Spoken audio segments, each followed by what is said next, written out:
The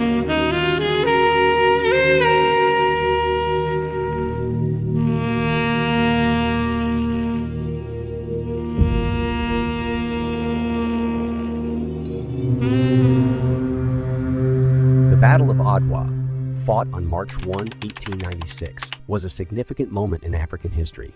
It was a victory for the Ethiopian forces against the Italian army, which was attempting to colonize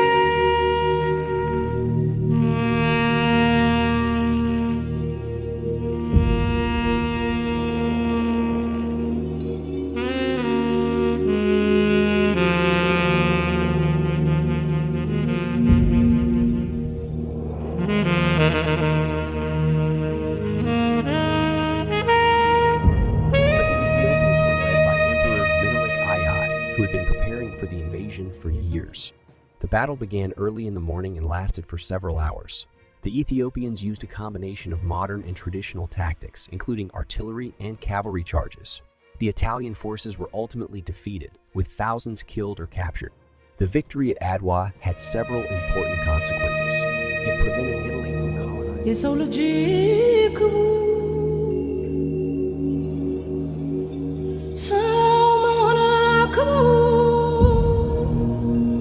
ሰው ሞቷል ሰው ሊያድን ሰውን ሲያከብር በደግነት በፍቅር በክብር ተጠርቶ በክብር ይሄዳል ሰው ሊኖር ሰው ሞቱ. Country's history. It helped to solidify Ethiopian identity and pride, and it served as a unifying force for the various ethnic groups within the country. The victory also had economic benefits, as it allowed Ethiopia to maintain control of its resources and prevented Italian colonization. The Battle of Adwa also had a wider impact on African history. It demonstrated that African nations could resist European colonization and inspired other nations to fight for independence. The victory at Adwa served as a symbol of African unity and pride, and it helped to inspire Pan-African movements and organizations. Today, the legacy of the Battle of Adwa can still be seen in Ethiopian and African cultures. The victory is celebrated annually in Ethiopia with parades and cultural events, and it is recognized internationally as an important moment in African history. The Battle of Adwa serves as a reminder of the strength and resilience of African nations, and the importance of resisting colonialism and imperialism. የሰው ልጅ ክብር ሰው መሆን ክብር ሰው ሞቷል ሰው ሊያድን ሰው ሲያከብር. Adwa is not any ordinary war. You know, Adwa took place in an African country, which makes it much more special. And that means that amazing country, the wonderful, incredible, powerful country was my country. You guessed it, Ethiopia. Ethiopia has never been colonized by any place or French or European country. Adwa is a thing we can always remember. Just saying the name makes me happy. In Ethiopia. And it won. Ethiopia versus Italy. Italy has all those guns, those weapons, but they didn't have God or the bravery, the soul, the passion. But Ethiopia, it probably didn't have that much of guns. It had a few, but not much, just a little. And most of the men were with swords and spears. And they definitely had God, and they had the best leaders you could ever ask for.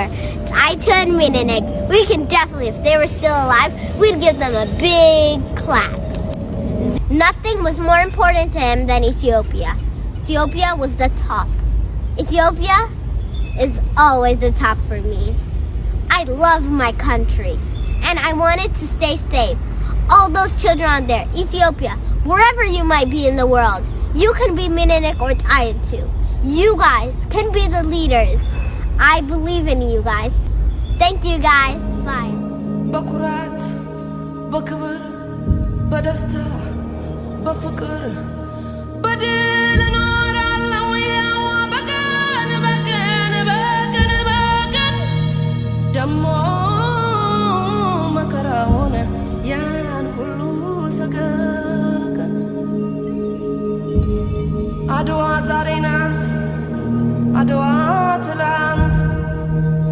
መቼ ተነሱና የወዳደቁት ምስጋና ለነሱ ለአድዋ ጀግኖች ለዛሬ ነፃነት ላበቁኝ ወገኖች የጥቁር ደም አምባ አድዋ አፍሪካ እምዬ ኢትዮጵያ ተናገሪ የድል ታሪክሽን አውሪ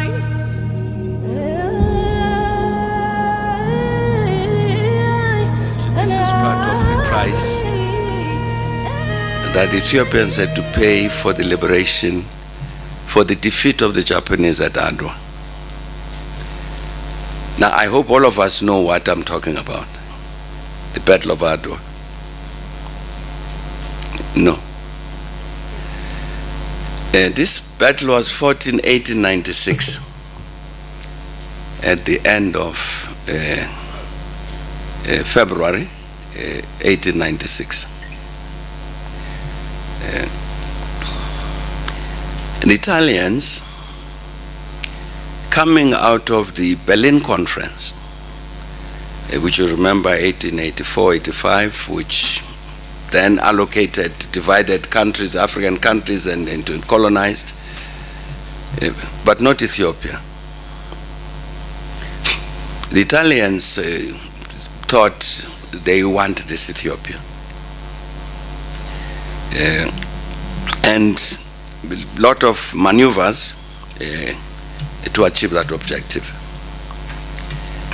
And by this time they had occupied what is Eritrea today, or parts of it, and from there wanted to expand and take over Ethiopia as a whole. Now, of course, Ethiopia then is a feudal country. The emperor of Ethiopia at the time of the Battle of Adwa was Emperor Menelik II. Now, before him was Emperor Johannes IV. Now, Johannes IV had warned Menelik when Menelik started talking to the Italians. He had warned him that, you know, these Italians have already occupied this part of Eritrea, and these are not people with whom to form a friendship. Because what they are after is taking over Ethiopia. We'll lose our independence.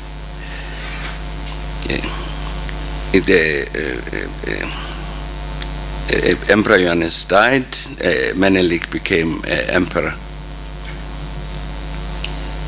And he was responding to that, the attempt by the Italians to take over Ethiopia, to colonize Ethiopia.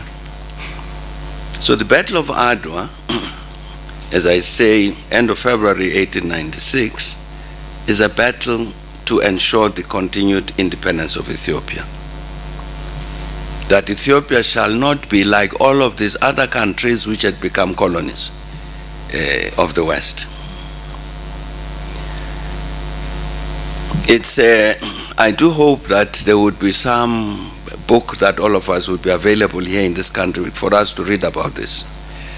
Because it's a fascinating story of leadership. Professor Muchi was saying that one of the problems that we have, a curse on we have, is this weakness of leadership on the continent. It's absolutely extraordinary to read about this. Because Menelik, for instance, the Ethiopians had been fighting battles. They'd fought battles against the British, against the Egyptians, against Sudan, against the Italians, and so they were sensitive to this fact that to defend the independence to guarantee the independence of Ethiopia, you had to deal with these possible interventions. And two matters were critically important. One of them was the unity of the Ethiopian people in defense of that independence. And I'm saying it's fascinating to look at this and to see what these emperors and feudal leaders, royal people did, very conscious about the need to maintain the cohesion and the unity of the Ethiopians about the matter of the independence of Ethiopia. For instance, as part of that, there was a schism in the Ethiopian church, a theological schism, division. Now, this is a very Christian community for centuries. And the emperors understood, Johannes IV in particular understood, that if you allow this division in the church, it's bound to impact negatively on the unity of the population as a whole. So we need to deal with this. Now, example, so they sorted the matter out in terms of theology and all that, but Emperor Johannes made a comment which today makes you a bit. He said one of the things that needs to be done, if there are any continuing heretics in the church, you must cut off their tongues so that they must stop talking nonsense to the people. But I'm saying this was the idea of maintaining the unity of the Ethiopian people so that they can act in unity against any foreigner who wants to take away their independence. The second matter was they'd understood that you needed to be properly equipped with weapons. And so you have a very interesting situation as they are quarreling with that's the Ethiopian monarchy. As they are quarreling with the Italians, they were busy building very good relations with the French, with the Russians. The point that was made here by Professor Schobier about even in those early days, diplomats, emissaries from the African continent interacting with the rest of the world. The consequence of which was that the Ethiopians were able to arm themselves with modern weapons.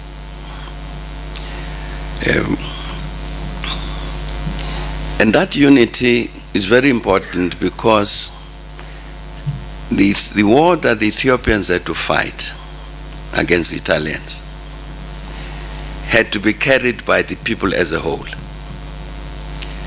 It's not a matter of there's a professional army which must fight another professional army and the rest of the people is standing by. No.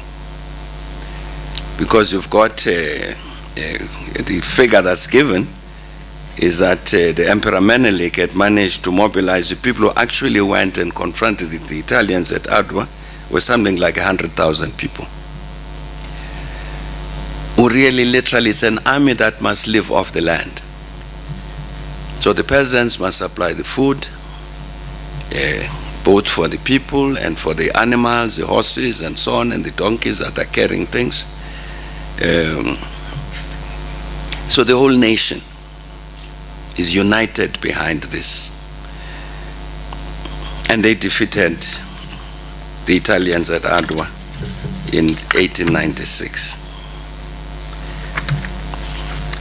I want to read you some things that were said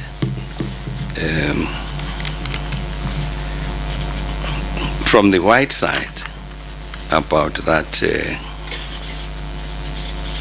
famous victory. For instance, a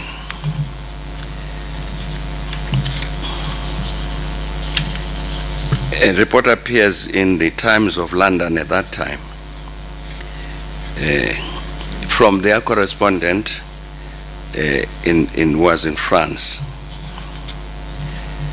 And he wrote that no one here that is in Paris, I have not to take notice of this or that scatterbrained person. But he says no one here wishes for the success of the Abyssinians at the price of the discomfiture of a civilized nation, from which it is quite possible to differ in aims and opinions without being supposed to cherish any ill will when that nation is face to face with a brave but barbarous foe. Johannesburg Star, that's on the 5th of March 1896, that's immediately after the defeat of the Italians. The Johannesburg Star said the utter and crushing defeat represents the most disastrous check which any European power has received at the hands of the natives for years past. It cannot but be deplored by white men in all parts of Africa. It is far from impossible that this great defeat may have even larger consequences than a temporary check to civilization in Africa. At least the Star then had some sense.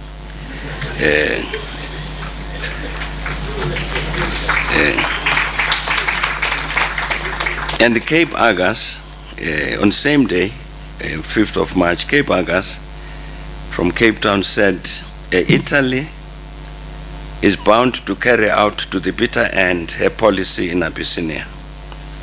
Menelik must be crushed at any cost.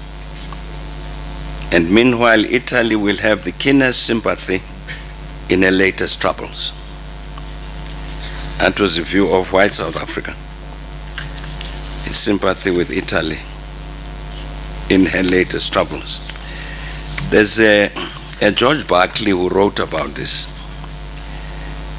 and said that from the broader standpoint of politics and history, it seems possible that the Battle of Adwa heralds the rise of a new power in Africa. We are reminded that the natives of that continent may yet become a military factor worthy of our closest attention. The suggestion has even been made, absurd as it appears at present, that this is the first revolt of the Dark Continent against domineering Europe. And the French historian spoke in London on the 4th of March, and he said the defeat of the Italians by King Menelik is an event which you should keep in your memories. It is the waking up of Africa to meet what has been hitherto the disdainful seizure by Europeans of those countries which we call barbarous.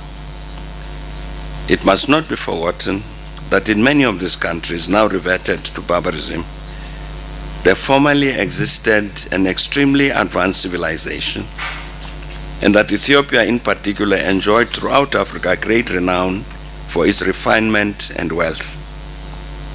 Since then, it is true, he said, the isolation of tribes and peoples, the difficulties of communication and superstition, with all its attendant ills, have gradually brought about the decline of a portion of that region, the hidden riches of which are now so widely coveted. And the lecturer said the invasion of that country was too rapid, too precipitately undertaken. Everywhere, Africans without distinctions have been treated as so many cattle to be branded with the owner's mark.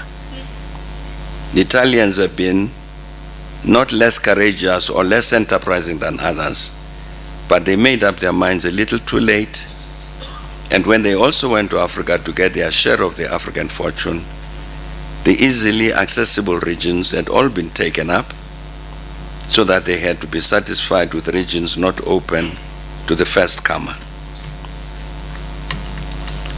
And he said the battle which has just taken place was a logical issue of events. From the moment that the Italians were in possession of Massawa and Kassala, the way should have, that Massawa in Eritrea and Kassala now in Sudan, Eastern Sudan, the way should have been either to make a friendly alliance with the king or to crush him and obtain a solid foothold. But a mistake was committed. He was treated as a savage. It had not yet been understood that they had to deal not with barbarism, but with a dormant civilization now awakening and reappearing before the world. And just when the Italians flattered themselves that they had subdued the king, he was preparing to prove the contrary. His victory is that of all Africa, and this point of view will gradually become patent. in these countries, when news traverses the desert as on the wings of the wind, you may be sure of the wind. You may be sure that from one corner of Africa to the other, it is already known, or will be so tomorrow, that Africa has conquered Europe. And throughout those dusky myriads, there will be an awakening up to life and to an attitude of defense. This is the reason why this whole business is so serious, and why nothing heedless than to rejoice at the defeat of the Italians. That defeat is also ours. It is a defeat of others. It is not that of civilization. This, as I've just told you, is a mistake. But it is that of colonizing Europe, that of the Europe of tomorrow. This is a Frenchman giving a lecture in London, understood that the Italian victory, the Ethiopian victory at Adwa against Italians was an African victory, and says that beware, you might look at Ethiopia rising, but in fact it's Africa rising. Let me just tell you,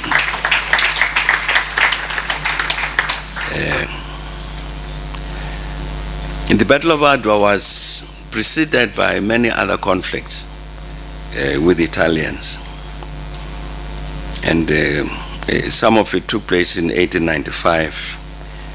October 1895, the General Baratieri, Italian, who attacked Ethiopian troops and defeated them and occupied certain points which were later, during that offensive on Adwa, were taken back by the Ethiopians.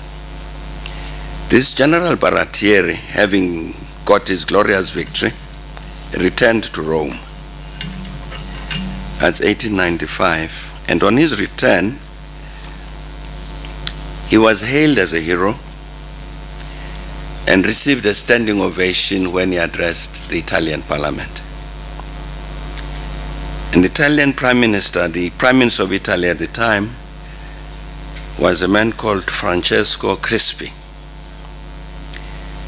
And Prime Minister Crispi described the Ethiopians that had been defeated by General Baratieri as, I quote, barbarians whose material progress and spiritual salvation cries out for the high ministry of Roman civilization.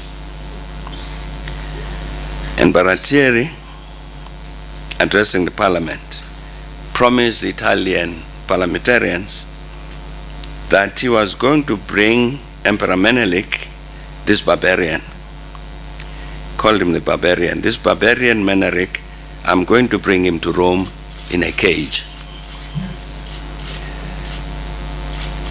A few months later, the Italian forces were defeated at Adwa. No Menelik was ever brought to Italy in a cage, and the Italian left Africa in disgrace. That is Adwa. Professor Mamomuchi talked about a book that we thought we were going to write. There's a colleague of mine who said, I don't know where he is now, Mkon Rachtang. I wanted to embarrass him. Oh, he's down there. You know, I'm about to finish this. Looking at this problem about how educated are we as Africans about ourselves, and coming to the conclusion that we don't know ourselves, we don't know our history. Here is a major battle. The Europeans meet in Berlin, 1884, 1885, and decide to chop up the continent. 10, 11 years later, Ethiopians win at Adwa, which is in direct contradiction, in direct conflict with what Berlin had decided. Africa must be colonized. The Ethiopians said Africa will not be colonized, and succeeded. And communicated therefore a message to all Africans that we can't. The fact that they met in Berlin and took this decision does not mean we must agree. And if we unite, as Ethiopians did, prepare ourselves as a fighting force as Ethiopians did, and make sure that we can mobilize all the people to engage this, we will win. Now we were saying to ourselves with Mukono Rajtanga that, not many of our people know this thing, this kind of history. Which is why young Kensani comes with their friends and says, all we know from what we're taught at school is that we're victims. We say, no, we're not victims, we're victors. Look at what happened at Adwa. He didn't know about that. So we had thought we should write a book. It really was inspired by the fact, it was, long time ago now, more than 10 years ago that we took this decision. As Professor Muchu was saying, the year 2004, Haiti celebrated a bicentenary, 200 years of the liberation of Haiti. Now you remember what happened in Haiti last decade of the 18th century. The slaves rose and defeated the French. Now the importance for us is that these are African slaves. And the ones who rose, 60% of the slaves who rose in Haiti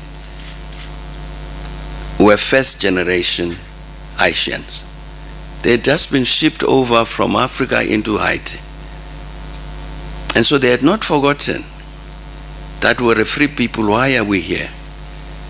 And rose up against the French. They defeated 3 empires, those African slaves in Haiti. They defeated the British, they defeated Spain, and finally defeated France. Napoleon, you know Napoleon. He was making crazy statements saying that I'm going to go to that Haiti, I'm going to chop off all these epaulets on those things, and failed. So we were in Haiti January 2004 to celebrate the bicentenary of the liberation of Haiti by these African slaves. And we thought, why don't we try and tell this story to our own people?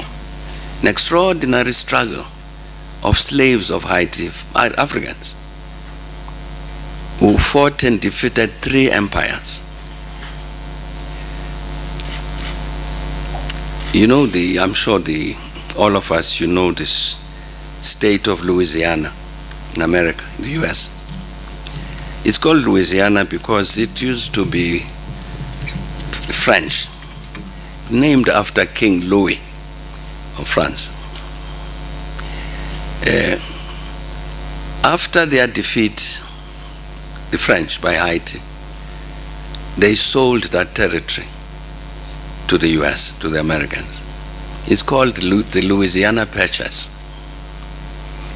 And the reason they did that is because the African slaves in Haiti destroyed the capacity of the French to take over Louisiana as their colony. Now, not many people know that. So we're saying that we need to tell the story of the liberation of Haiti and everything that went into that. That's the last decade of the 18th century. And then come to the last decade of the 19th century and tell the story of Adwa. And come to the last decade of the 20th century and tell the story of South Africa, 1994. That these things are linked. This is part of the same progress of the Africans towards liberation. Now, I'm saying that Mkoni is supposed to be writing one of the chapters. He's still writing it since since 2004. It'll be done one day. But in the end, I'm saying we are meeting on Africa Day to celebrate Africa Day. But I think one of the big challenges that we face as a continent is this mobilization of the African youth, raising their level of consciousness about ourselves, raising the level of pride, sense of identity, so that indeed they should take on these things that Professor Schobia was talking about. We as the African youth must take responsibility for the transformation of the continent. We are no longer victims. Adwa said, we are not victims, but we are victors. And so we can do this. And I think that's the importance of our celebration of Adwa today. But thanks a lot.